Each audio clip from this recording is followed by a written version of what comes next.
Thank you, Partha.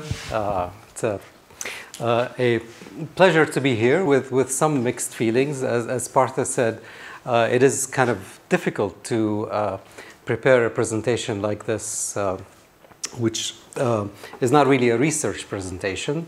There will be some research issues that I will cover towards the end, but primarily it is a kind of a guide or a sort of, as I said, a fairly biased view of what control engineering is, based on my opinions.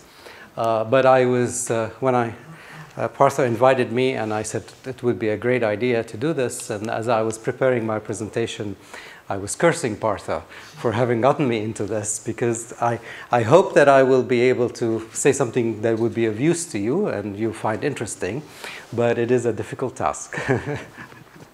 I will start by just doing a brief definition of what control engineering and control theory are, and in case you are not familiar with the topic, maybe also connect it with other topics that some of you may be more familiar with. And then I want to emphasize a couple of things, and one of them is the notion of fundamental limitations. When you're designing an automatic control system, there are always fundamental limitations on the best performance achievable, and I'll give a few examples of that. And the reason this might be interesting to this audience is that sometimes you can make statements about how best you can track the motion of something, or how best you can estimate the position of something, that are irrespective of the underlying hardware, or once you know a few things about the hardware, like the bandwidth and so on. But so there may be interesting conclusions that can be drawn in connection with biological systems, perhaps. But there are statements that can be made that seem to have fairly general validity, irrespective of the underlying platform. Maybe the last third of the talk will be on a more recent area of research, which is controlled networks. Many of you, I guess, are interested in network systems, and this is an active area of research at the moment. And there are many issues, of course, but I'll talk about a few of them that are of interest to the control community at the moment, and maybe I'll mention a few things about joint work that I did with Partha in this area.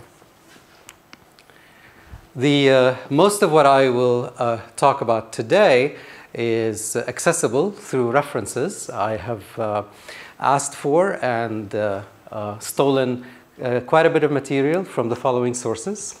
The historical part I will present is from a presentation by Carl Astrom, a very well-known control engineer, called Control Engineering: The Hidden Technology, which I think is an interesting way of characterizing control's work. I'll explain what that means in a minute. The other source is an online textbook, which you can also buy, which has there's a course wiki page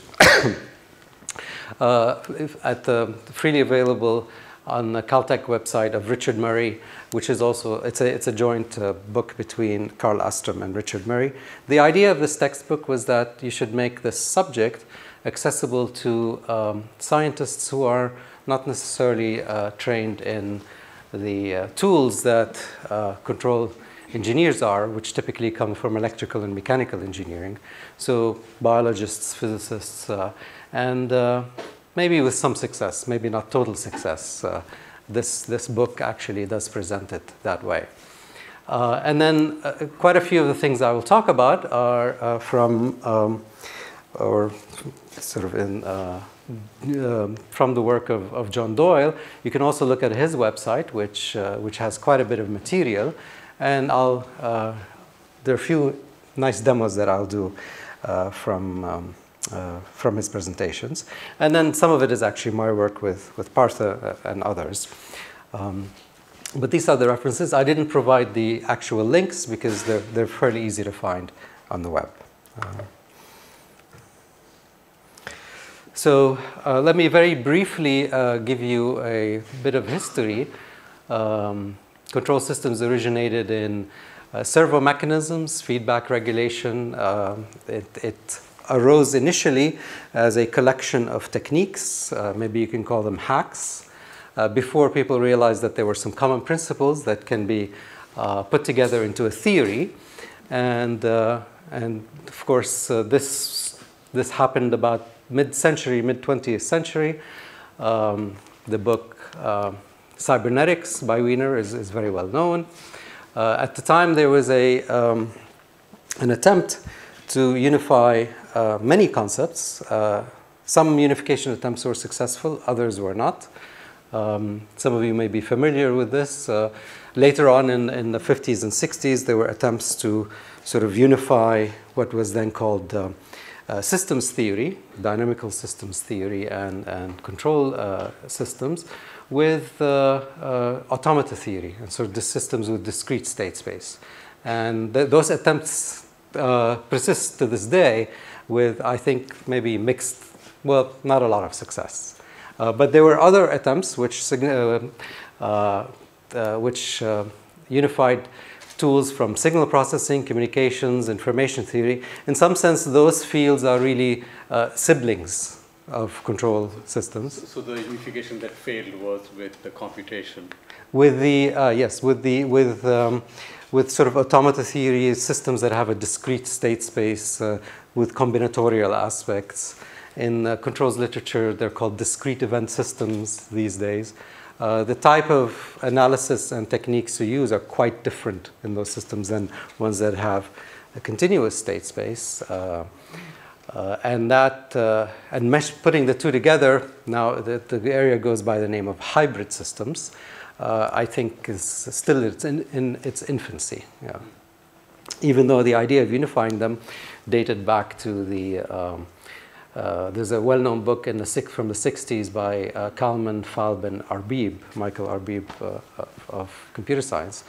But this hasn't really borne fruit yet.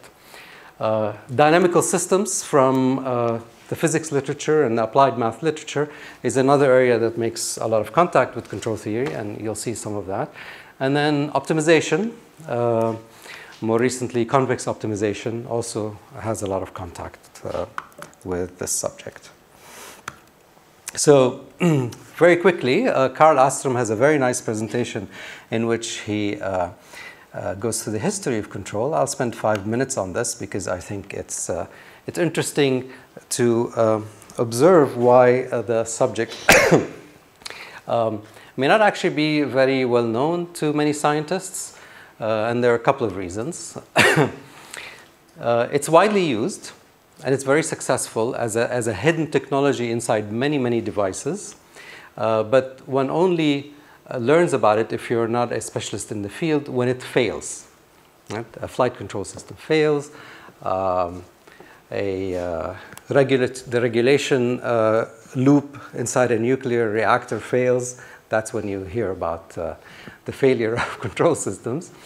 And I think the main, maybe a more important reason is that it is really a topic about the mathematical patterns that exist between different physical systems, and it's not really attached to any one particular device. So often I tell people that I work in control design, and they often ask me, control of what? And then I say, well, it doesn't really matter all that much because the theory is applicable to it. And often I get blank stares because there seems to be sort of a dichotomy that we have people who work on devices and sort of hardware substrates, and this is not that kind of a topic. Of course, it's important to be fairly attached to the particular physical system that you're trying to make conclusions about. But the idea of the field is to sort of abstract out general principles. General design principles, which hopefully you'll see some of them today.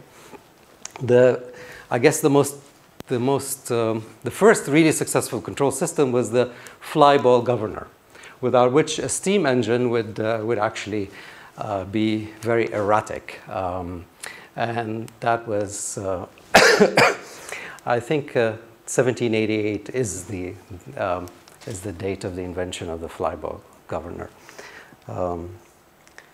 What is also less appreciated is that in the early days of flight, the main issue was actually control.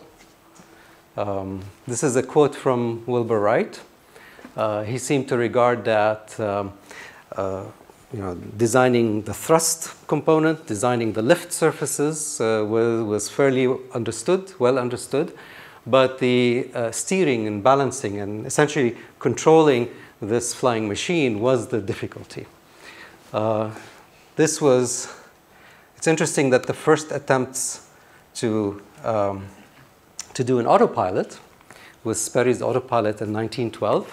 This was a demonstration of the autopilot at work, where the pilot, well, actually the pilot, I think there are two people here, but one of them walks across the wingspan to demonstrate that this autopilot can regulate the aircraft while doing that. And this was 1912. So that was the first sort of big success in overcoming that. But what's interesting is that that's not how planes were designed later on at the time. Well, this is a little bit, I'll get back to this. I'll get back to flight control in a few minutes.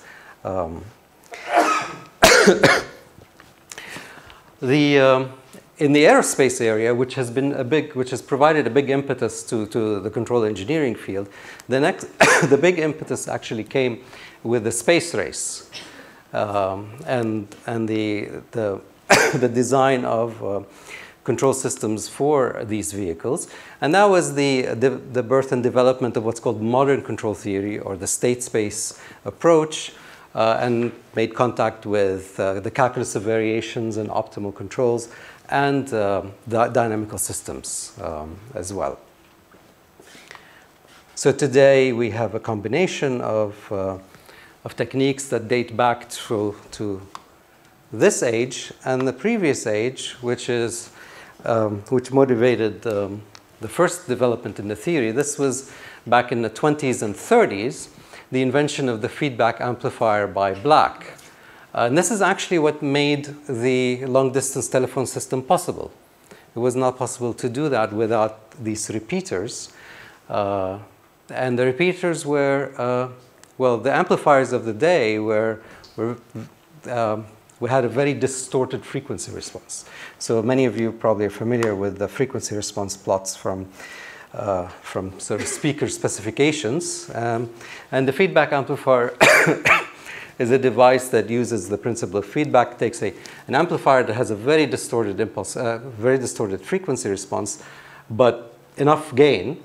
And by closing the loop on that, you can get something that has a very flat response, but you sacrifice that big gain. But then it was important to remove distortion. That was much more important than gain. The other interesting aspect of this is that you gain some bandwidth as well. So this was the invention. Many of you maybe know it in terms of operational amplifiers. So an op-amp is something that has a very high gain, 10 to the 5 or 10 to the 4, but then you always put it in a circuit where you reduce the gain to a lot less than that, but you gain the effect of having a much more broad response, higher bandwidth, and a flat response. So these amplifiers were invented in that time, but one of the problems that were encountered continuously is the instability. The amplifiers, if you are too aggressive in designing the feedback loop, the amplifier would sing. It was called the singing problem. And these were the instabilities that were encountered. And so Nyquist and Bodie developed theoretical techniques to analyze when that occur and give design procedures for avoiding that. And those techniques are still in use today. That's sort of a quote expressing the significance of that invention. But the interesting thing for today is that the theoretical techniques by Nyquist and Bodie, where it's what forms the body of what's now called classical control theory, as opposed to the the techniques closer to calculus of variations in dynamical systems, which form what's called modern control theory, which is so the so-called state space technique. So underlying all of this is feedback, and feedback can do amazing things when you have sensor feedback available. You can stabilize unstable systems, but more importantly, you can stabilize systems, or you can control systems that you don't know very well, that you only have a very approximate models of. And that really is the key utility of feedback. But the main drawback is that you have the danger of instability if you don't design the feedback loop correctly. And that is the essence of many of the techniques in control theory, is to figure out how to get the best performance while avoiding instability. There seems to always be a trade-off between how aggressive your control system is and how fragile it is, how close it is to instability. So let me skip through some of this. One of the other concepts that, if you're an electrical engineer, you're very familiar with, and control engineering really grew up in electrical engineering, even though as a discipline, very close to communications and signal processing. But its primary use are in aerospace and mechanical engineering, which is kind of ironic. The black box concept, where you describe things in terms of input-output dynamics or transfer functions, that was heavily used as an abstraction in control design.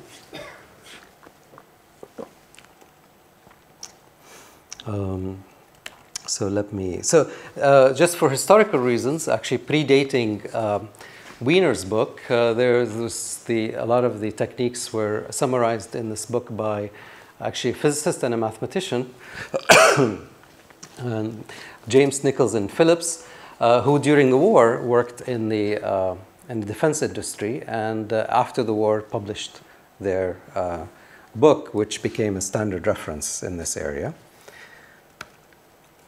And then Wiener, of course, popularized the notion of cybernetics. Many of my colleagues in control systems lament the fact that we lost the word cybernetics, because they regard that word as better describing the field than control systems, which doesn't mean a lot to many people. I won't talk about optimal control, but but in the aerospace area, the trajectory generation and flight control uses a lot of techniques from optimal control, in which the Russians had a lot of influence as well. So excuse my coughing. I'm recovering from a cold. So thank you. Yes. Thank you. The other topic which I will touch on, and maybe I'll cover more, I'll definitely cover this more in the tutorial, is Kalman filtering, which you can think of as related to Wiener filtering. It's the state space version of Wiener filtering, but one way to think about it is that it's model-based signal processing. When you have an underlying dynamical model for the system, then estimation of signals can be heavily improved by your a priori knowledge of the dynamics that these signals obey. And that's the essence of the Wiener and Kalman filter. In the tutorial, I'll give a very simple example that I think illustrates the main idea. This is a very powerful concept, the dynamical filter, or the Kalman filter. Sometimes it's called the observer. You can apply this not only to aerospace systems, it's applicable in many different areas. One of the most recent applications of this that have been very successful are in weather prediction. The area goes by the name of data assimilation, where what you do is you don't just run a simulator, say a coarse-grained simulator of the weather, but you also incorporate measurements from weather balloons, weather stations, satellite measurements, and those measurements allow you to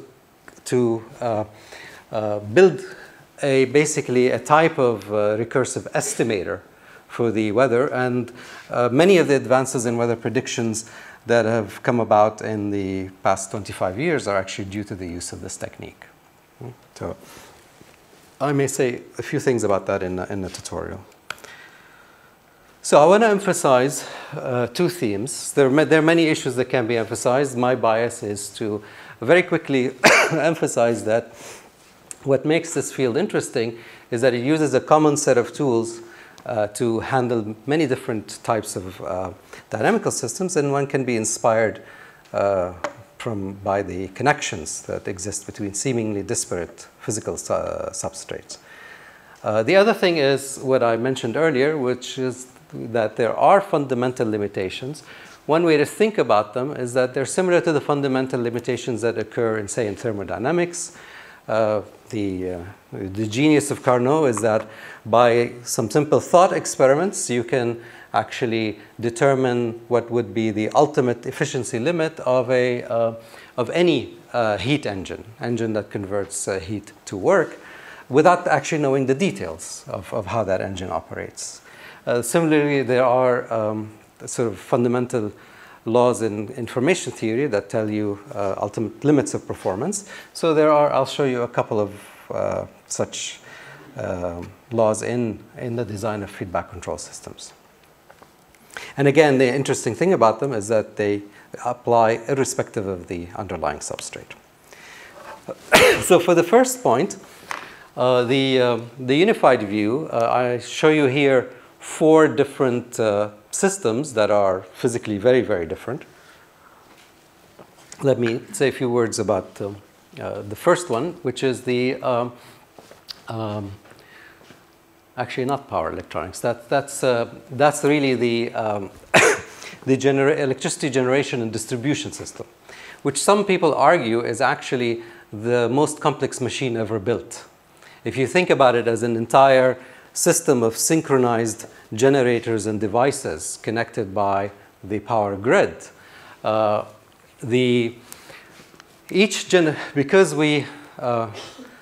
because Edison won out over Tesla, we have an AC transmission grid for the most part. There are some parts of the grid that are tied by DC lines, but for the most part, we have an AC transmission grid. And that means that all the generators, all the turbines rotating everywhere in the transmission grid and at all generators are synchronized. They are phase synchronized. And regardless of the loads that are consuming power and regardless of the transmission lines connecting them, these generators essentially tug on each other as their phases change slightly. Their phases have to remain synchronized, and they tug on each other by transmitting what's called reactive power back and forth. So if one slows down, the others tug on it, and vice versa. And so the entire system really is a network of synchronized oscillators. So there's some interesting, when I get to the networked control systems slides at the very end, I'll mention something about this, but this can be analyzed using the same techniques that can be used for analyzing, say, a distillation column in a chemical process control problem, in which the concentration of chemicals are the state variables. The reaction rates give you the underlying differential equations. Here, the state variables are the voltages and currents in the system, the angles of the generators and the angular velocity of the generators. The interconnections are Kirchhoff's voltage laws and current laws. Here, it's basically chemistry. In biochemistry, you also have biochemical reaction kinetic networks that can be modeled where the equations look very similar. This is the, in networking, so in queuing problems, you again have conceptually similar questions and equations, but when the queue sizes are small, so they're integer, then you are really in the realm of discrete event systems or systems with a discrete state space, and then you have really different properties from these other systems. Actually, also in biochemical kinetics, when the molecule counts are very, very small, you also have different phenomena that occur due to that integer nature of the state, as opposed to when you have here large Qs or large concentrations. And so these can be, there are commonalities that can be seen here in the limit of having large Qs or large concentrations. But again, I keep emphasizing that when you have the integer nature of the state space necessitates the use of different techniques. And that's a harder field than one with continuous state variables. So I have already talked about this. So the hybrids, the difficulty all comes from the discrete nature of the state. Yes, yes. So there are certain problems that can be addressed and solved, but in general, the techniques available for discrete state systems are not as powerful as for continuous state. So how are the direct systems integrated into the this AC network? For example, from solar cells, which are legion now in places like Germany. So that's actually a very good question, because that is a concern in a future grid where there could be not tens or hundreds of generators, but millions of generators. So currently, the way they're integrated is your solar cell really is a DC generator, but there's a box called an inverter, which is basically a power electronics circuit that will convert this to AC, and you plug into the network. But that signal has to synchronize with the bus signal. That normally, at the moment, that is not a problem, because the generators, if you think of them in terms of inertias, the generators are huge. They have a lot of inertia. They can transmit and receive a lot of power. So your puny little photovoltaic cell, through its inverter, will follow the phase signal of the line. It has a phase lock loop that locks onto that, and its own dynamics do not really alter the entire system. But when you have millions of them, those questions are still being asked. Yes. Of course, the entire thing would be much simpler if we had a DC network, right? But we have an AC network we have to live with.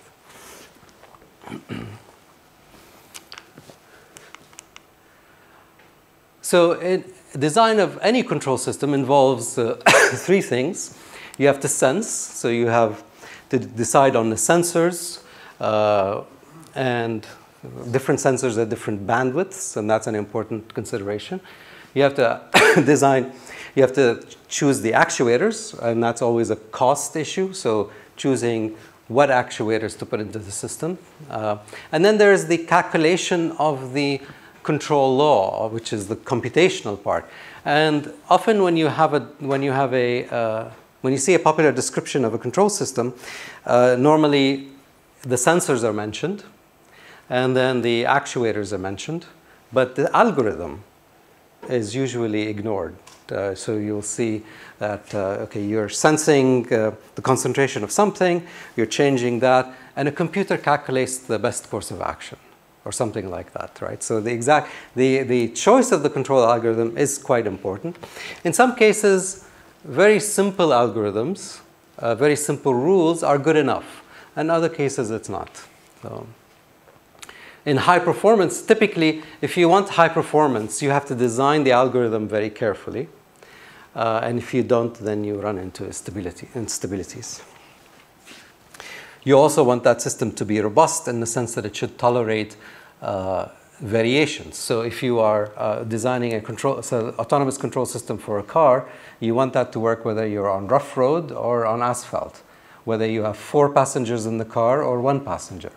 All these variations have to be tolerated, whether you are in a thunderstorm or whether you are in a clear. Right? So these are all robustness issues.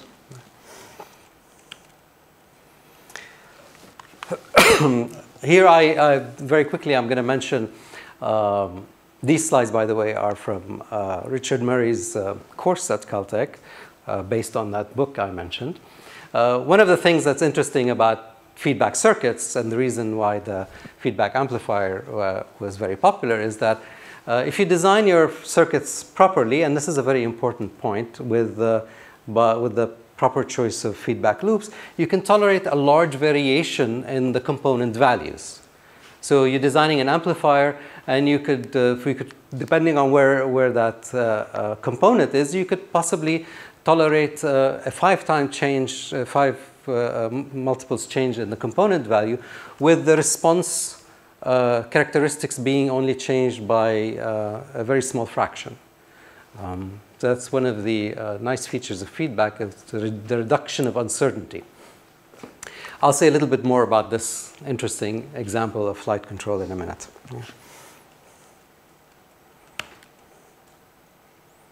So yeah, so now we get the flight. So I'm now going to go through a few examples.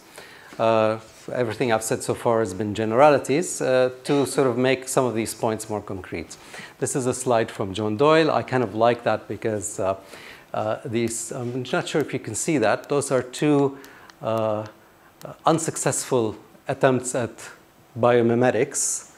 And if you, as they discovered around the turn of the century, if you want to design a flying machine at this scale, you don't want to imitate insects and birds. You want to actually, sort of study lift and propulsion more carefully. Actually, the key here really is the separation of the lift mechanism from the propulsion mechanism. While in insects and birds, they're integrated together in the wings. But of course, these days, these small-scale flying machines that mimic insects or birds are all the rage. But if you are operating at that scale, you typically cannot do what insects and birds do. So it's a question of scale.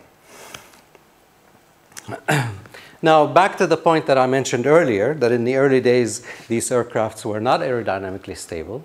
This motivated the design of the Sperry autopilot. The other option that won out is actually to redesign the airframe itself to be more stable. And this often happens actually in the design of control systems. Somebody invents a device, but it has sort of unstable characteristics. They investigate how to design a control system for it.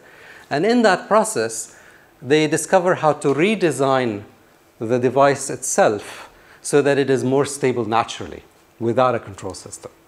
This often happens. And in the case of airplanes, there are many ways you can create a more stable, aerodynamically stable plane. For example, backward swept wings provide you a certain degree of natural stability. The Wright brothers plane had a straight wing, which had less stable characteristics. Even dihedral wings are supposed to make the thing more stable. Dihedral, you mean? V-shaped this way. Forward, this way, yes, yeah. Also, as well. Yeah. Yes, that's up. So, sort of like backward swept and this way, yes. So eventually people figured out how to change the airframe and then did away with the automatic control system. Right? This makes the aircraft more stable but less maneuverable. Alternatively, you could have an unstable, aerodynamically unstable airframe. This is the X-29 experimental airplane. This has forward swept wings. So you can sort of, this has actually unstable pitch dynamics. So you can, and roll dynamics as well. So you can experience this for yourself if you're ever in the back of a convertible car. You can spread your arms out this way, and you feel the wind, and it's quite unstable. It'll be very hard for you to actually keep your arms stable like this. So this is an open loop unstable aircraft. I don't think any pilots can actually fly this directly interacting with the control surfaces.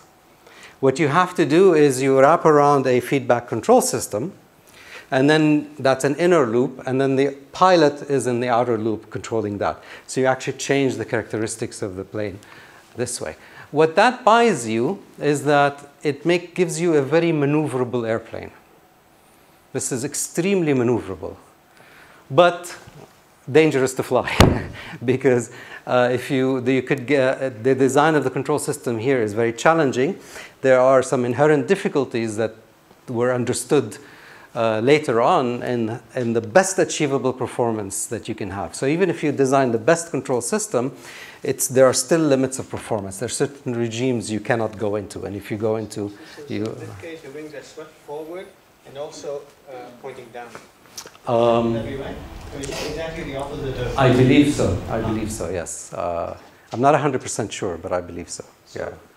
Amongst insects, blowflies are probably the most maneuverable. They have the shortest bodies, and in fact, their wings do actually sweep forwards.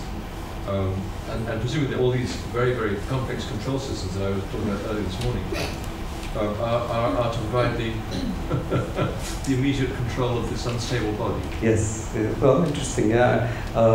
This is definitely a more maneuverable airframe, but harder to control. It requires a more sophisticated control system. Pilots don't actually like this. Because pilots don't actually like to have a control system between them and the flight surfaces.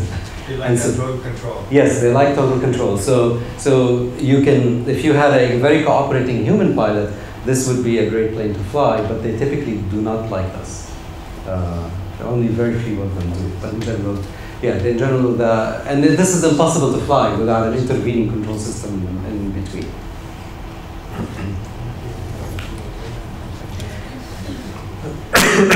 Here's another example of a control system that many of you have seen or familiar with, the Segway. I don't know why it took so long for this to be invented, because the principles were known a long time ago. I'm going to say a couple of things about this. The underlying principles behind this are an experiment that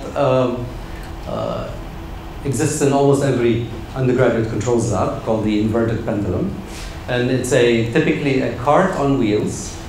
A cart on wheels that is usually attached via a ribbon to a motor. And so your control input is a force on the cart. And the hinge right here, connecting the rod to the cart, is a free hinge. So there's no motor on the hinge. And so you're really balancing, kind of like balancing a stick in the palm of your hands. Right? And that's an interesting system to really do a lot with. For example, we teach this in the control classes often. You ask the question, is the system controllable or more specifically stabilizable? Can I provide a feedback control that measures, say, the angle of inclination and then provide the correct force to stabilize? And this is roughly what the Segway does. The Segway also has gyroscopes as well. So there are variations on this problem where you put angular acceleration and linear acceleration gyros along the length of the stick, and use that additional feedback as well, and you investigate the different performance characteristics. But I want to make a point out of this, which are the fundamental limitations and how they're normally addressed in this context. So you ask this question, and then you can typically what you do is you linearize the dynamics of the pendulum about that unstable equilibrium, and you ask now that's a controlled system. Now the input here.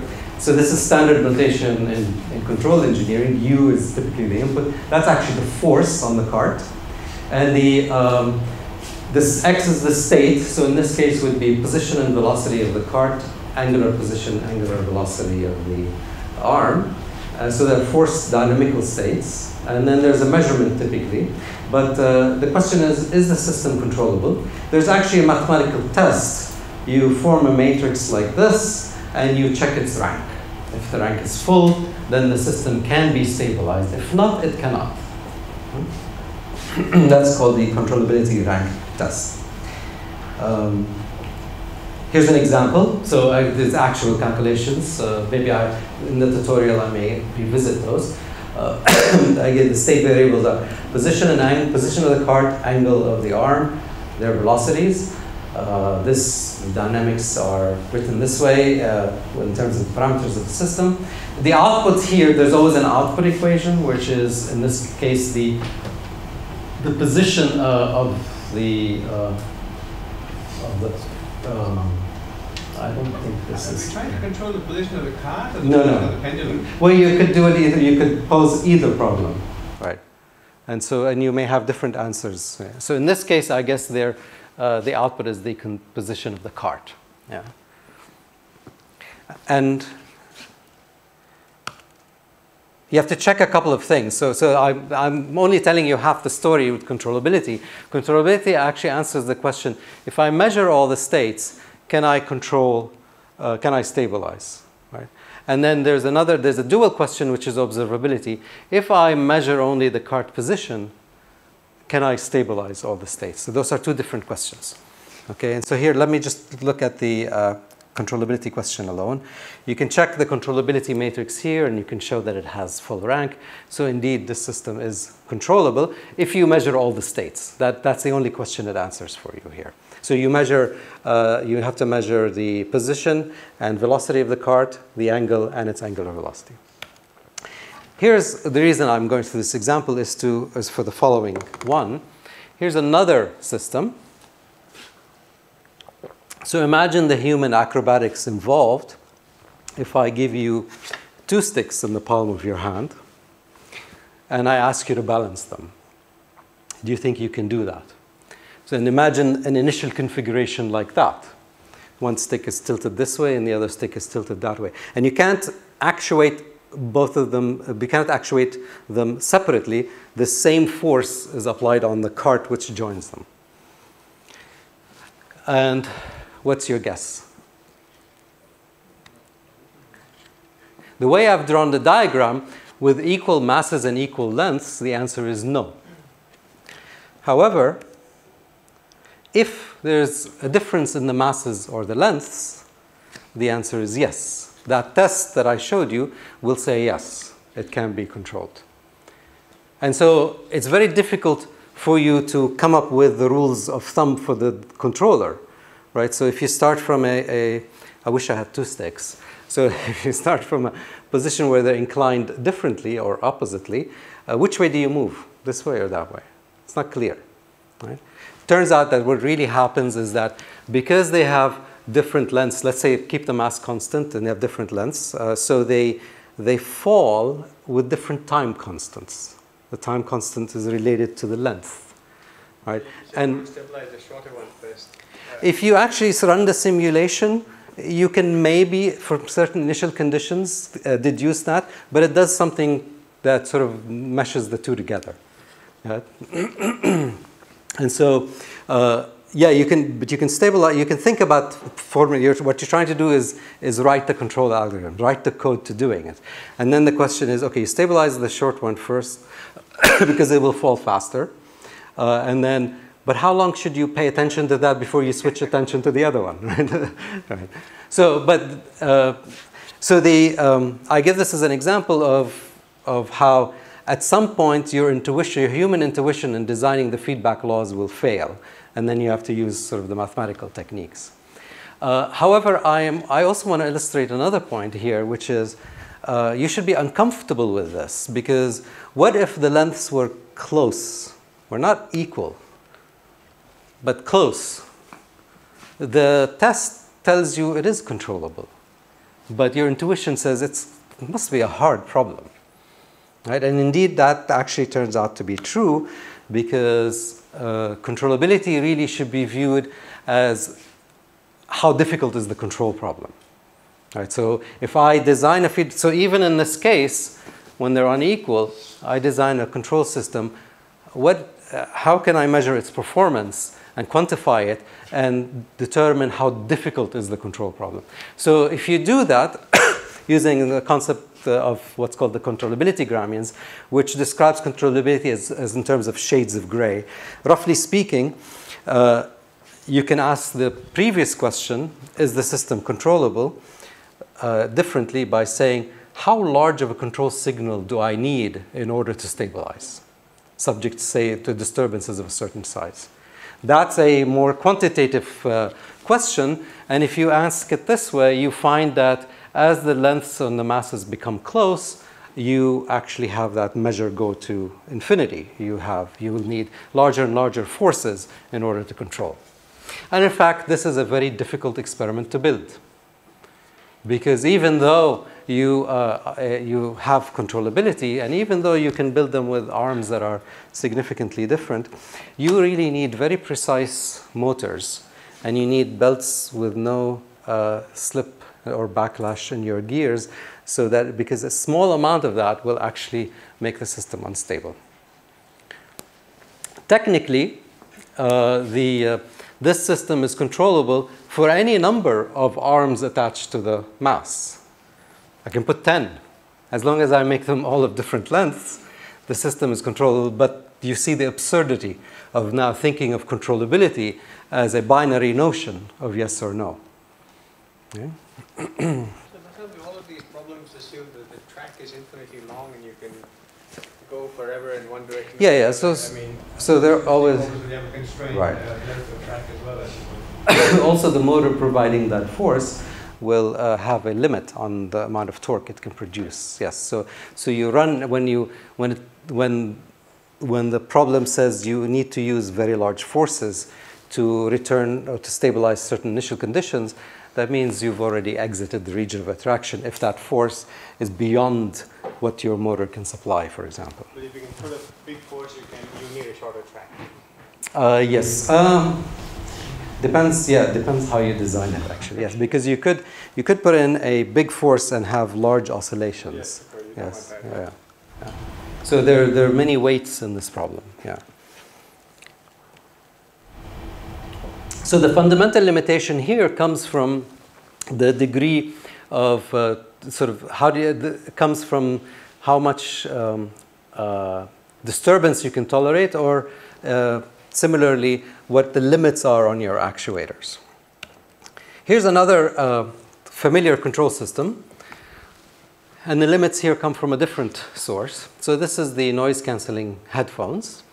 Most of them are based on an adaptive filter. And so what they do is you have an exterior microphone that measures the ambient signals. Then you have I guess I'm running out of. This is the transfer function to the region right next to your ear. And there's an interior microphone that measures that signal. You have a filter, which is basically usually a linear filter that takes that signal, provides a signal to cancel. Basically, you want to make that error as small as possible.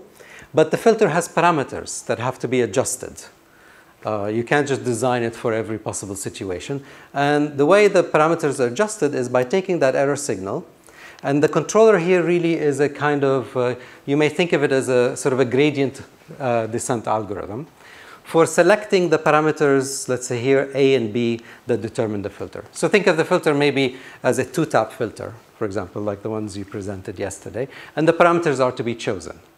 And what this gradient descent algorithm does is it selects those parameters that hopefully, when you put it all together, you end up getting an error signal here that goes to 0 or becomes as small as possible. This is actually a problem that requires a lot of tuning in reality to make it work. And the fundamental limitations in this system, but it can be made to work. Fundamental limitations turn out to be related to the location of this microphone where the signal is measured. So the reason there is an internal microphone is because you want to measure exactly where the actuator is, and which also is the point where you want the signal to be canceled. You can also measure somewhere else and use that signal. And you can design a system that will work if you measure with only the external microphone. But RAD is a very, very fragile system. It will work under one condition. You put that headphones in a different environment, it will not work. So the co-location of the sensor and the actuator is really what determines the limits of performance in this problem.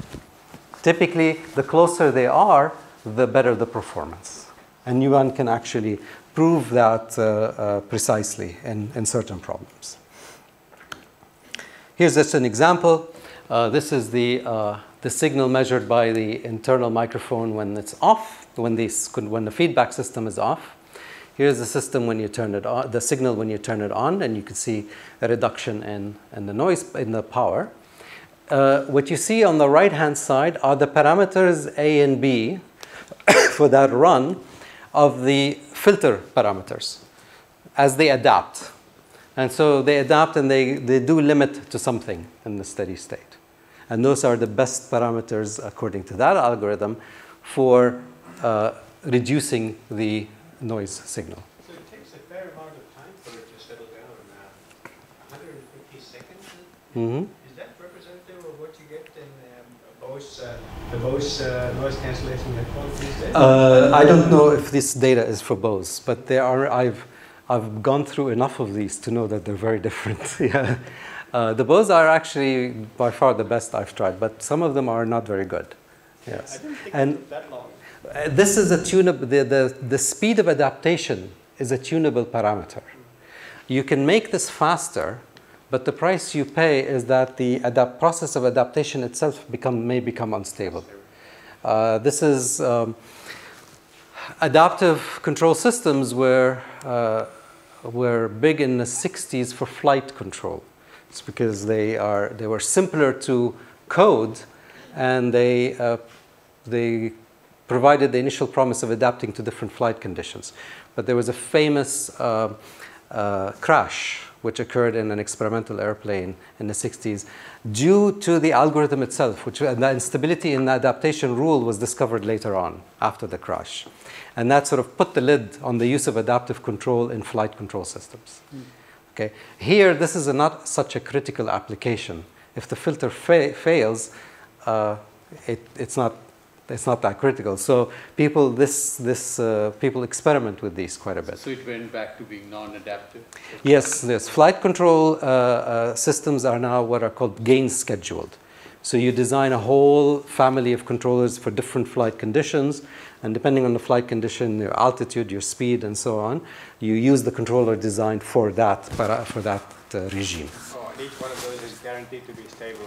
If you're close in that regime, yes. It's like using a lookup table. Exactly, yes. But here, you avoid all of that by having this very neat adaptation algorithm. But actually, very little is known theoretically about the stability of these adaptation algorithms. And so that's why a lot of tweaking is required to get them to work. But they work fairly well. So this, just to understand, this adaptation period happens every time the statistics of noise change? Yes. When the statistics of noise change, it will adapt. But it's tracking it all the time, right? So yes, it just has a response time of a long time in this case. But yeah, I think this particular run is probably not a production model, but yeah. But yes, when you move from room to room, these parameters should change ideally. Yeah, so adaptive control or adaptive signal processing is a very tempting solution to many of these problems. But in this case, you have to have the adaptation rules fairly conservative, otherwise you run into instabilities. And in contrast to the other instabilities in feedback amplifiers and other systems, not much is known about how to avoid these adaptation instabilities. So what people do is they make the adaptation rules very conservative. Okay, so I don't know if this is, I mean, perhaps this is starting from A and B equals 0. Just to address your question, had you started from something closer to factory settings, your adaptation time may be a lot shorter. Yeah. Another question that's often asked, and this is my little rant, is linear versus nonlinear systems. So there's an impression out there that if you have a nonlinear system, then it's hard to control, or it's hard to design a controller for, because the argument usually goes is that this is actually the phase portrait of of a pendulum. This is actually kind of a neat picture because this is the first portrait of pendulum. This, I believe, is this is a controlled pendulum, actually. And this is the phase portrait around the stabilized equilibrium. And this is what the full nonlinear model trajectory phase portrait looks like. And this is the linearized model near the region. So they're almost identical. And so if you remain within that region, then your linearized model is fairly accurate. But of course, if you're analyzing nonlinear systems, you don't expect to remain near equilibria. You could have limit cycles or other things. But if you've designed a successful control system, it's designed to keep you near the equilibrium. And so you're more likely to be satisfying that assumption than not likely. So most control systems that are used in reality are using local, or what I call gain scheduled linearization schemes. All of them, right? People went to the moon using linear control systems. Right? So when I hear people say, it's a nonlinear system, so it's hard to control, that's not true. In general, it's not nonlinearity that makes a control problem hard. Yes? Although one could regard the discrete state as being an extreme case of nonlinearity, and that is hard. So maybe the idea is that it's not nonlinearity per se, but having discreteness and combinatorial things in there that make it hard. Yeah, you could think of it as nonlinearity, but that's not, I don't think that's very useful because there are no similarities between that case and nonlinear continuous space dynamical systems. Right. So I think that it's perhaps not nonlinearity that's the issue, but having discrete states in having difficulties emerge. When you look at a control system and you want to decide whether it's hard to control or not, again, what I'm saying is that it's not the nonlinearity, it's actually other things that are limits of performance, like lack of controllability, or having like that X29, the right half plane zeros, for example. So I guess what you're saying is probably true. These systems can be modeled fairly well as piecewise linear systems, I suppose. But if they are really, hard nonlinearities, well, it's hard to linearize, right? So here's the thing. I did gloss over something. So normally, if you're designing something to regulate, that is, you want to regulate inverted to stay around an equilibrium, then if you've designed the control systems, the linear control system successfully, you stay around that equilibrium, and the linearization approximation is valid. The exception to this are problems in control of manipulators, robotic manipulators. And there you're doing you want to execute certain trajectories, right? But I didn't have this in this presentation, but typically there the technique that's used is called feedback linearization. And so if you have actuators in every joint, so if you're sufficiently actuated, then that problem is simple, relatively simple. You can provide essentially it's actually a very funny technique. You basically provide the feedback that cancels the nonlinearities in the equation. You can only do this for controlled systems, of course. You can't do it for a nonlinear dynamical system with no inputs. And then you provide so that's an inner loop. And then you design the outer loop based on the linearized. So this is a global linearization scheme, not a local linearization scheme like that. But that problem is relatively easy. Yes, it's not hard.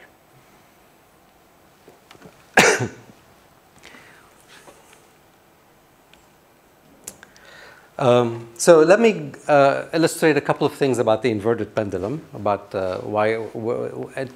in what regime does it become difficult. So again, here's that problem. So let's say you are doing it as a human, and and let's say this is not a completely true picture because you feel some forces in your palm. And again, I'm not trying to accurately depict the underlying biology. I want to illustrate a couple of points about delay and poles. So imagine that you're visually measuring the position of the tip, which is what you want to control. Your actuator is your palm. And typically there's a bit of delay, right? So this problem, this sort of thought experiment, if you will, I guess I learned about from John Doyle, and Partha and John Doyle worked it out. And there are a couple of interesting points that one has to see here. First of all, this is an unstable equilibrium, and the time constant, or the location of the pole as we call it, is scales like the square root of 1 over the length of the pendulum. And so the shorter the length, the faster that time constant is. You can calculate this integral log here is something called the Bode integral, which determines the fundamental limitations and how difficult it is a system to control. I may do these exact calculations in the tutorial if people are interested, but for now you can take that integral as sort of a quantification of how difficult the control problem is. If it's big, that is, it's a difficult problem, and if it's small, it's an easy problem. So here, if you have the pendulum in this position, then this is an easy problem. And you may ask, what's there to stabilize, right? Because it's a stable equilibrium. But the control problem is normally stated so that you are under disturbances and under noise, you can stabilize. So imagine that this is being buffeted by the wind or by forces, and then your control system is acting to keep it at angle 0. So there's something to do for the stable equilibrium as well. You're trying to sort of regulate in the presence of disturbances. But when you're trying to do this with your eyes closed, you are measuring, sensing forces, are you, at the pivot? What this means here is that when your eyes close, you're not really measuring anything. You're buffeted by forces. You're not going to be doing this, right? So it's not. But what are you sensing then? Nothing. In this case, nothing. So this is extremely, yeah. So even if you're not sensing anything, you are not actually going to have, excuse me, unstable trajectories, unless the forces are. Because it's inherently stable, right? So because it is inherently stable, and the instability. So here's.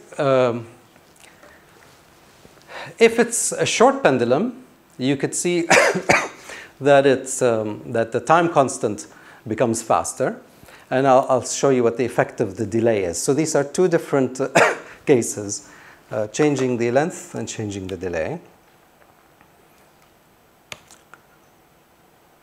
So here, let me skip. So basically, this integral, which captures the limits of performance, scales like the delay times 1 over the length.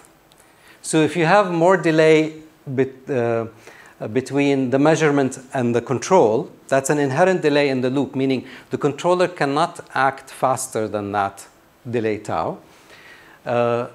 The performance scales like this. So bigger delay gives you worse performance, and smaller length gives you worse performance. And you can calculate. The other interesting thing is that, there's another calculation you can do where you try to stabilize by looking at the top. And that's, you should try this experiment actually at home. If you have you use a bigger stick than this, it's easier. So if your eye is looking at the tip, it's not that hard. If you move your gaze down, it gets significantly harder, even though it's the same stick. Because now the measurement process, it doesn't have a delay, but has something called what's called a right half plane 0, which has an effect similar to a delay. And you can calculate that effect, and it sort of works like this. So this is the blue line. This is again, ignore all the formulas. Look at the graph. The blue line is the fragility, say, or the difficulty of the control problem. So as the length increases, it becomes easier. The red line is, excuse me, the red line is related to your gaze. And there is actually a point, if you gaze or you measure the angular position, there's a certain point, and I don't remember exactly what the ratio is, where the system becomes actually uncontrollable. or unobservable in the case of this measurement. And so this quantity will go to infinity. And if you gaze above that, you can actually stabilize, but it's pretty hard. And if you go towards the tip, it becomes the easiest. And you can calculate those quantities. So the finite length that it becomes unstable. Yes, there's a ratio, and I wish I remember what it was, where if you gaze at that point, then you can't observe the internal dynamics from just the position. So what if you go below that point? Then it's actually observable, but also hard. Yeah. There's just but again, whether you can stabilize or not should not be considered as a yes or no. It will be observable, but you'll still get fairly large numbers. So, sorry, the point does not depend on the delay. Good question. I think that calculation is done without a delay. If you put both in, I don't know the answer. Yeah, I think it might. I think it might. Because that's, you know, in I think it does. Sensing or imaging, there's usually a trade-off between delay and error, measurement error. So you're not really making an error when you gaze below. You're just measuring something other than what you want to control. This is kind of an example of the collocation issue. You want to control the tip because that's the place that has the biggest swing.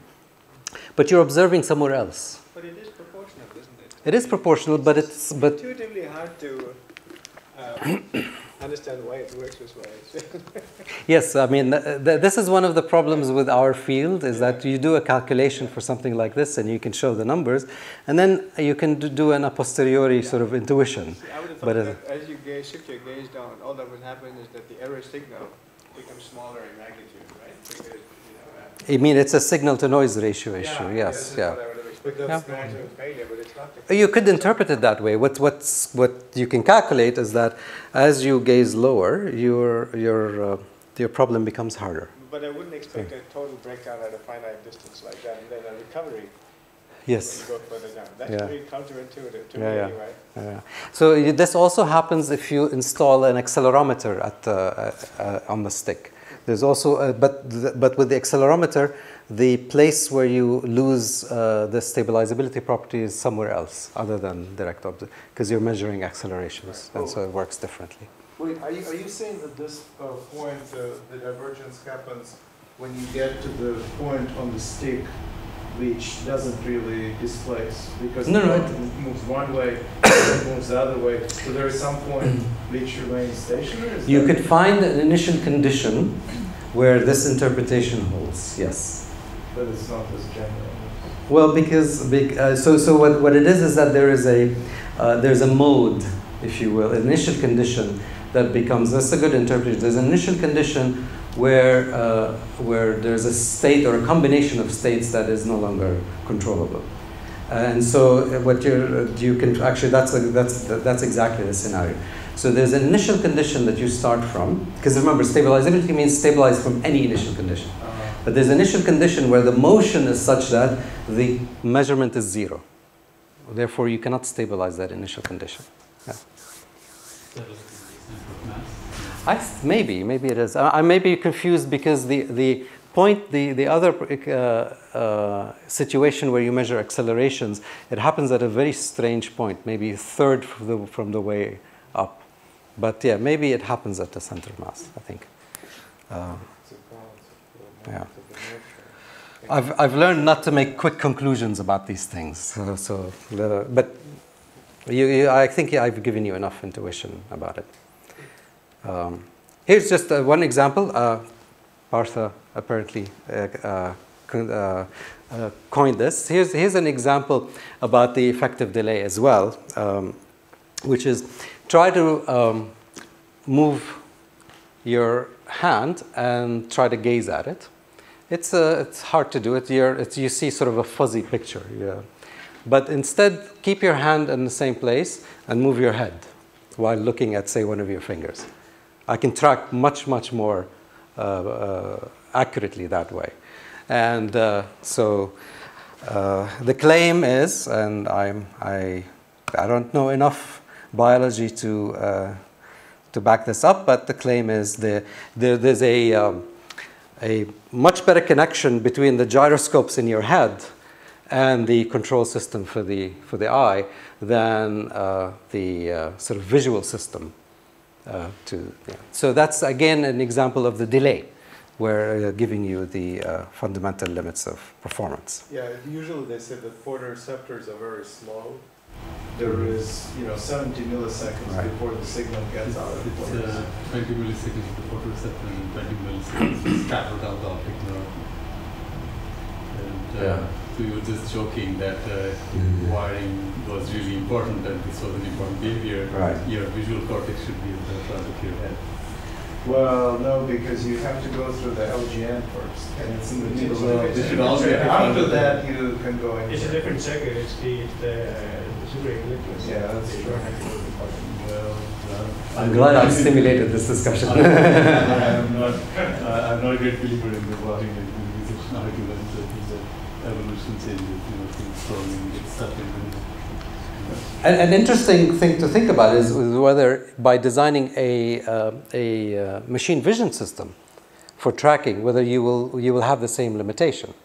So if you're using the machine vision system to locate the point that's moving, there's a sort of an image processing delay to actually locate that point.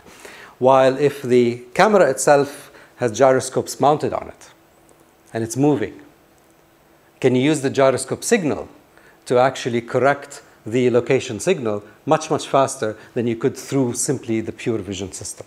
And probably the answer is yes. And you could probably quantify that. Yeah. So, Smooth pursuit. Smooth pursuit? So there is a different system in animals like us. There is a different system for following a fast-moving object than just detecting separate objects. Yeah. And I think that could be related because you basically keep moving your eye using little error signals to correct how fast you move it. It's difficult to make a voluntary smooth pursuit movement. Right. When you track a target, it's only when you track a moving target that can you make a smooth pursuit movement. Otherwise, it makes some cuts.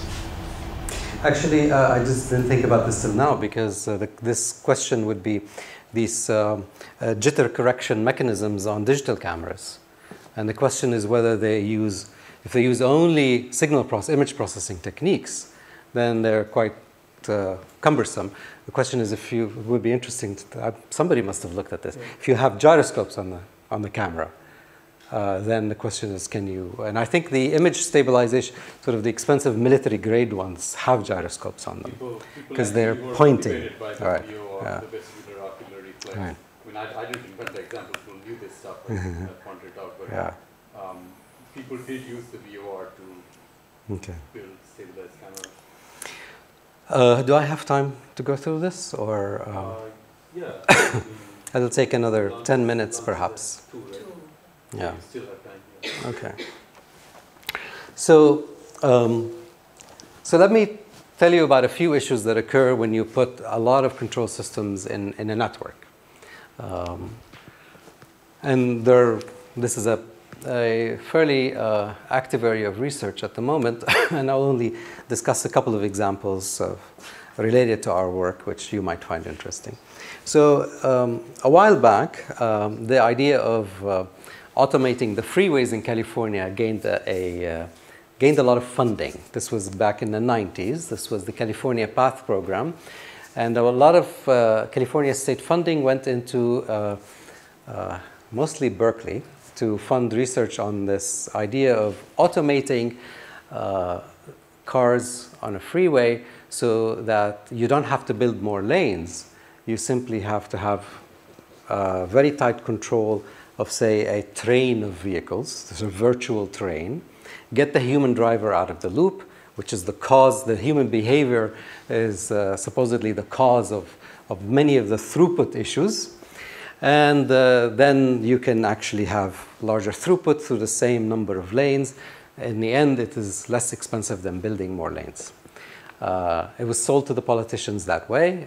They funded a lot of that research. A lot of interesting research came out of it. But there are many, many questions. I'm going to use this as an example of a network control system without any value judgment as to the merits of it. Here's actually a demo, 1997, on a stretch of freeway near San Diego. That was a new stretch of freeway. These have the distance between them fully controlled without the driver interfering. The drivers were in there simply for steering. And they had other examples, demos where the steering control was also done automatically. But these were equipped with ranging devices that measured the distances to the cars in front and behind, and communication equipment, but the communication wasn't really used for for control. So notice here, first of all, that so we were motivated by this problem, and we asked the question, the sun is shining, it's a new stretch of freeway. What happens if you are riding on a road with lots of potholes? When you have and this is only a small platoon, but if you had hundreds of cars, so you go to the limit of large size, and you're doing this in a thunderstorm, right? So that under a lot of uncertainty, what happens? And it turns out that this problem scales quite badly in the size of the formation. And I'll say a couple of things about that maybe in a bit. So that's one example. Another example that is kind of intriguing, and a lot of people have worked on that, is formation flight. So if you have, you wouldn't want to do this with civilian airplanes, but let's say you had unmanned airplanes that need to fly long ranges. There is a formation pattern in which, I should preface this by saying that typically what you have at the tip of each wing is you have what's called vortex shedding. A vortex is shed off the tip of the wing simply because it's very easy to understand, simply because the pressure at the bottom of the wing is higher than the pressure at the top. And so when you get to the edge, that's how you get lift. So when you get to the edge, you get flow this way, and you get a trailing vortex off of the tip of each wing. But if the trailing aircraft flies with its tip judiciously placed in that vortex, it can get a little additional lift from that. But okay? would it roll? I mean, it has to have a vortex supporting both of the wingtips. If it's just the left wing of that middle aircraft, yeah. Won't it make it roll over there? This middle aircraft? Yeah. No, I mean, well, You need another aircraft on the other side to. Well, no, you have control surfaces on the aircraft to prevent the rolling motion. Oh, okay. Yeah, so you have to design the control system accordingly. What you're getting is additional lift on from one wing. It's like flying. The extreme example is flying with only one engine. Okay. So you use the control surfaces to compensate for that. Yeah. Yes? But how come the velocity of the vortex is the same as the velocity of the second plane? The velocity of the vortex is the same as, it's not. This is a cartoon. Yeah, it's not. So this is, the velocity of the vortex is not. I mean, so in the vortex is shed. It sort of stays in place and then moves maybe a little bit, but it's actually not. But what you're getting is upward motion of the air, and that provides you some additional lift. But wouldn't, so if they're unsynchronized, wouldn't at the next point there will be a downforce? If you move your wing slightly to the left, then you're not getting any lift. You're getting upwind and downwind as you fly through that vortex. So you have to have very precise control of the formation in order to make this work. I didn't understand the plane of that work. Yeah. So precise control is needed, otherwise you don't do that. Right? But apparently birds do that all the time. Well, I mean, that is one explanation for flying in V formations. But it seems to me an inverted V would be better, because then you have, well, I don't know, It'd be nice to have two symmetrical vortices that you can get with that. What is it? No, the vortices are counter-rotating off of, No, I realize if So- you have two birds in front of you, and you're flying in the middle. Oh, an inverted V formation, I You see. get a nice lift without any roll compensation. But is it controllable? I don't know. Yeah, then I think you have a problem. You have two leaders of the formation, Yeah. which tends to make the following issues maybe more difficult. Here, there's only one leader in this formation, Yeah. and the others simply have to follow. Yeah, that's an interesting point. Anyway, so I don't want to belabor this, but the point is that this is a precise control of a formation. This is another example of a network control system is needed if you want to do that. Here's another example of a networked control problem, which I think is very neat. These are actually being built. This is what's called the European Extremely Large Telescope. It's 42 meters in diameter. And it's made of almost 1,000 mirror segments, 900 something. And that's how you can build a very large telescope, optical telescope. And the way they are controlled is that you have to have precise alignment of neighboring mirror segments. In this case, there are two kinds of control in these problems. There's adaptive optics. And in this big telescope, the issue that was addressed, say, by this group was something else. This is mounted on a very large structure that, as it heats and cools, gets distorted. And so that large metal structure, to compensate for those distortions, there are sensors that measure the differential displacement between the mirror segments. And then the mirrors are actuated to compensate for that. And so this is so you have several thousand actuators, several thousand sensors, and they're all communicating to try to regulate. One of my colleagues in Santa Barbara, Francesco Bullo, wrote a book on distributed control of robotics networks, so I feel like I should advertise that. The theme really is that because nowadays you can make vehicles smaller and cheaper, you use many of them, but then the control problem now is no longer, the issues that are important are no longer things like, how well can you stabilize an inverted pendulum in the presence of disturbances. The question is communication requirements between the different controller components. Who should talk to whom, and what are the limits of performance caused by that. It's a beautiful theory because it's really a nice interplay between dynamical systems and systems on graphs. So it's a nice interplay between graph theory and dynamical systems and control systems. We've done some work where we looked at the effect of the network topology on the fundamental limitations. You can put that in the column of the results on fundamental limitations. We looked at the role of the spatial dimension, the interconnection structure, the spatial dimension. These are sort of cartoons of 1D, 2D, and 3D networks, perhaps. We did that for artificial networks, of course, not real systems.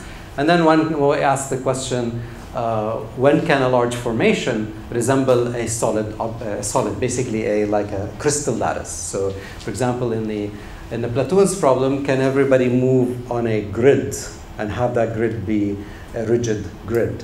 Or what are the sort of, if there are variations, how can you limit the variations, or can you quantify their size?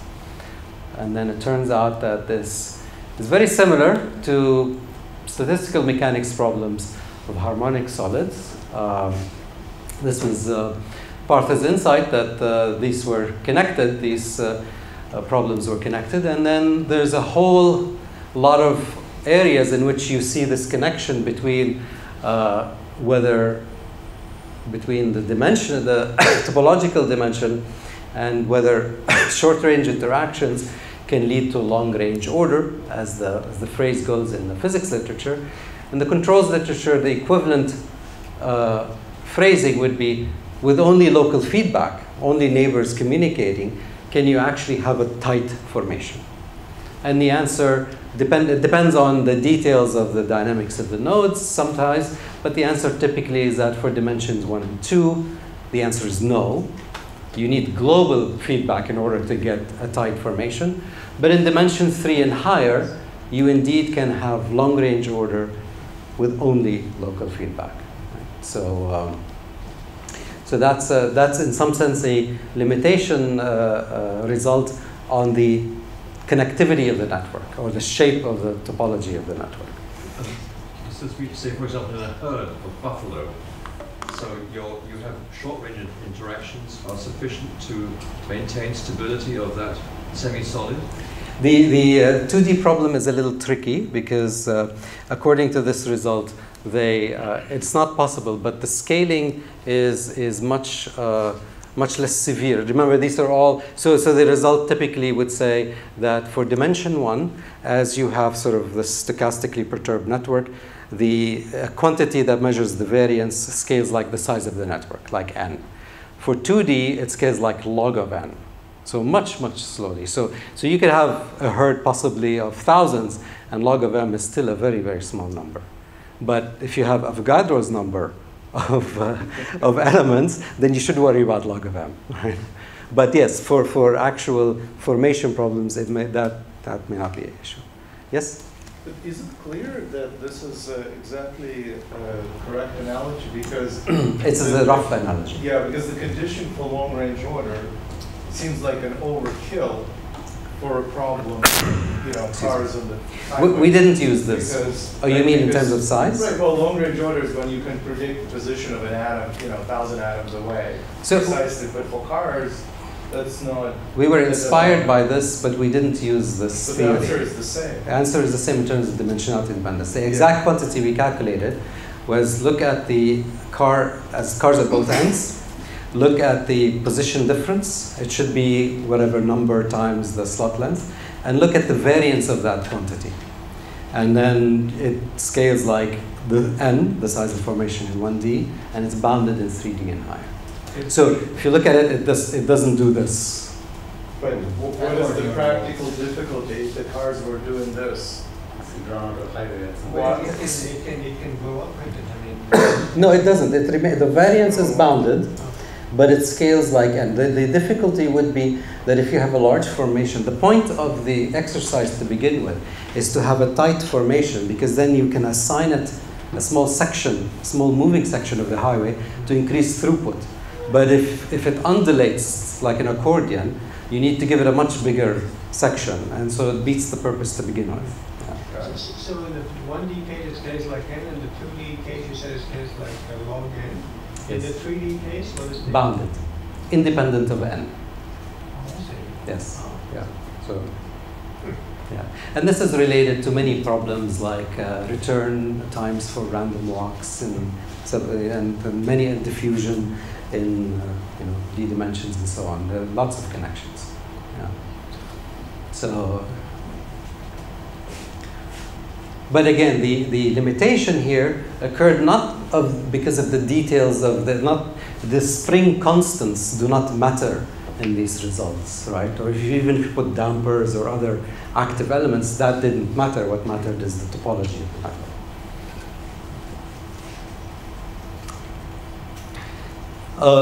Let me just say one last thing, another limitation issue. So, but the general problem, what I showed you here, is an analysis of a network that's already designed, and then you look at its limits. But in the control field, you want to sort of think about even designing the optimal structure. And that's a very difficult problem. So if you're designing the optimal controller, optimal gains, etc., and then you want this to, so this is sort of a cartoon of we call, by the way, the system dynamics to be controlled are called plant in our field, which is it's a funny name. The terminology comes from the chemical process industry, as you would imagine. So actually, I think I got So and then there's a layer that's sort of the connection, the controller dynamics, the plant layer, and then everything is subject to disturbances, and you want to optimize the controller. That's a really hard optimization problem, in general non-convex. But recently, there was sort of a compromise discovered that if you, there are certain localized controller architectures that are very tractable. So let me very, very briefly just show you this because it's connected to something that was presented yesterday using spatiotemporal responses, filter responses. So here's a cartoon. So here's a system described by its input-output character transfer function, response, say. So U is the input. Think of that as the control input. Y is the signal to be measured and controlled, let's say regulated down to 0. It's a function of time and space x.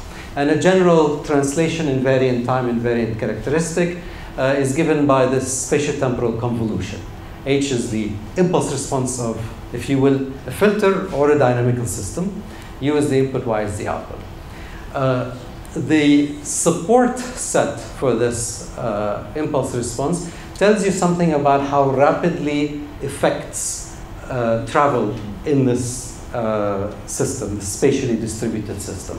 So for example, this impulse response, let's say it has support in this set in xt space. So this is kind of like a light cone, which means that for an effect, so this is where the function is non-zero. For an effect to travel this distance, it needs at least this much time. So this would be something, this could be the response, say, of a wave equation, for example, would look like that. And then the natural question you could ask, if the dynamics of the system to be controlled have a certain sort of maximum speed of travel in terms of effects, what constraints are there on the controller? And so we could have coined this terminology. So we looked at more general support sets. We call them funnels because they could be, they just have to have each side be a concave function. And then the theorem you can show is as follows. If the controller is such that signals travel at least as fast as the plant. So the green is the controller's light cone, if you will, and the blue is the plant's light cone. So if you allow the controller components to communicate at least as fast as effects in the system travel, then this diagram really here just stands for the optimal control design problem. So optimal design of the controller is a convex optimization problem, which means a tractable problem. You can actually find the global optimum. If not, you don't know. So again, you can think of this as really a statement about the delay in the controller. If I didn't allow you to have a controller whose light cone is bigger than the plant, then I'm really restricting how fast signals can travel in your controller, how communication is restricted in your controller. And that's really an issue about delays. So again, the delays in the controller make the distributed control problem hard. If they're less than the delays in the plant, then the problem is convex and tractable. If not, actually, the answer is nobody knows because nobody knows of a convexification of that problem. Okay, so that numerically do something? Well, it's a all of the known formulations are non-convex, so you never know if you get the optimal. You can, of course, do a numerical optimization and reach a local minimum, but you don't know where you are. Wait, so the problem remains controllable? Yes. Yeah. I mean, it remains controllable. Your performance may be bad, right? But it is controllable. You may have large errors, but finite. Controllable in the case of large delays. Yes. And so what happens when the... Actually, wait. I mean, the light goes... let me... it doesn't become uncontrollable at that point. Yeah, I think it does remain controllable, but Finding the controller becomes hard. Well, finding the controller certainly becomes hard, but the question is whether you Something Yeah. There are examples in which you can find a stabilizing controller. Its performance is bad. I can't tell you if in every instance you can stabilize. No. So there could be examples where the system is not stabilizable or not observable. Yes. Yeah. Because this could be related to the existence of tangential or amacrine cells in the retina of varying sizes. So in the vertebrate retina, there are neurons that span maybe half of the retina or even more. And that presumably would be a substrate for very fast inhibition that I think might be analogous to this. Interesting. Oh, we can Yeah. So yeah, this is right now a fairly active area of research in distributed control because now these problems are tractable and people are looking at various examples of that. And it sort of makes sense. For example, in the distributed power system area, one of the schemes I mentioned that people have proposed for the future power system in which you have millions of generators is for those generators to communicate not through the reactive power they send through the lines, but to have communication links, which are faster. And so then you expect the performance to be better. Yeah. So. I was just thinking in a brain where you have a large number of integrated control systems to provide your overall behavior, then that's I'm just thinking that's a very inefficient system if they can't work very fast. If the communication is too slow. In the controller? Yes. Yeah. I mean, you wouldn't want that, right? What this result is really just telling you what the limitations would be. So if that was the case, you should avoid that situation. But it could be the basis of some of these interesting oscillations that you find in the brain. Maybe that we use to advantage if we don't set up an oscillator.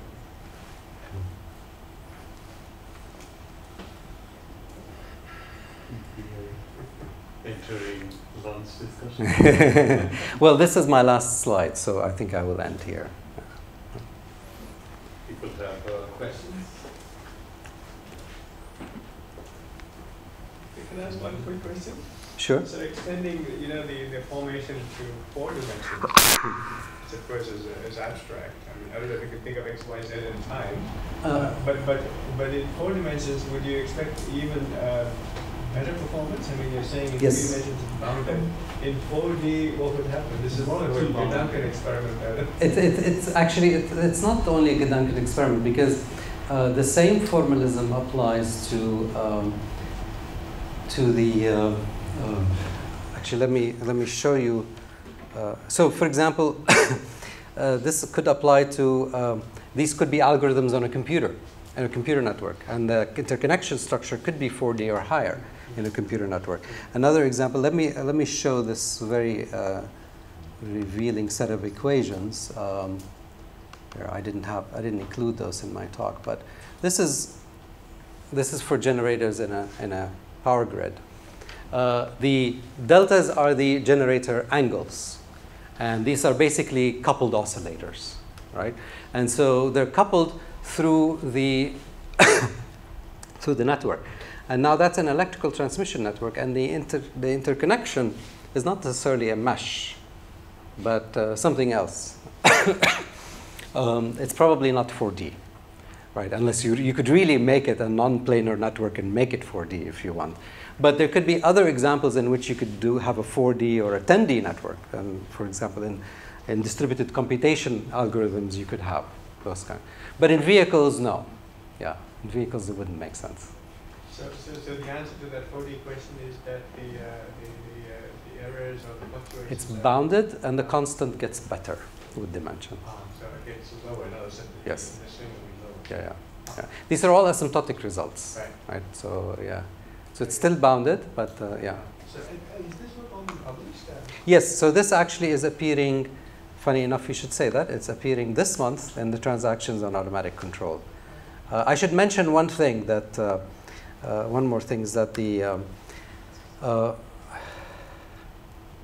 there are situations we've calculated in the paper, you can see them, where the dynamics are not balls and springs, but say these are balls maybe with higher order states.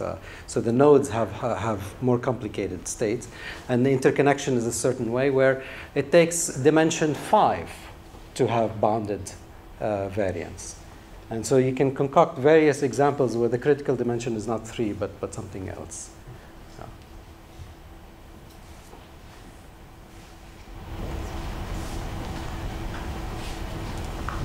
Break for lunch then?